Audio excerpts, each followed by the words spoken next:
ليه أول ما تركب موتوسيكل عينك تبدأ تدمع حتى لو أنت مش زعلان؟ الموضوع مش إحساس، ده جسمك بيحاول ينقذك حرفياً. تخيل إنك ماشي بالموتوسيكل بسرعة والهواء بيخبط في وشك وعينك بشكل مستمر.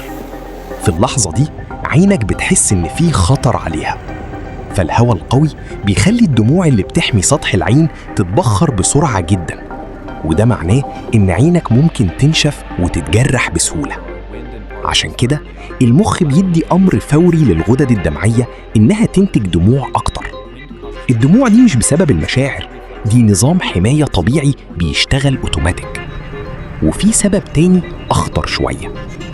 لما الهواء بيدخل بعنف جوه العين، الأعصاب الحساسة فيها بتعتبر ده جسم غريب أو هجوم خارجي، فتبدأ العين تفرز دموع بكميات أكبر علشان تنظف نفسها وتحمي القرنية. وعشان كده ناس كتير وهي سايقة موتوسيكل بتحس إن الرؤية بدأت تتشوش أو عينهم بتحرقهم، خصوصاً على السرعات العالية أو بالليل. وعلشان كده كمان راكبين الموتوسيكلات المحترفين دايماً بيلبسوا خوذة بواقي عين أو نظارات حماية.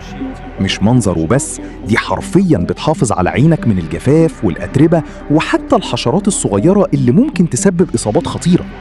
الغريب بقى إنك كل ما تزود السرعة كمية الدموع غالباً بتزيد أكتر. فالمرة الجاية لما عينك تدمع وانت سايق، افتكر إن جسمك مش بيعيط، جسمك بيحاول يحافظ على أهم حاسة عندك. وشير الفيديو ده وعرف غيرك المعلومة دي عشان تعم الفايدة. وما تنساش تنورني باشتراكك في القناة ولايك علشان يوصلك كل جديد. وقول لي في الكومنتات، كنت تعرف المعلومة دي قبل كده؟ وعمرك سألت نفسك السؤال ده وانت سايق؟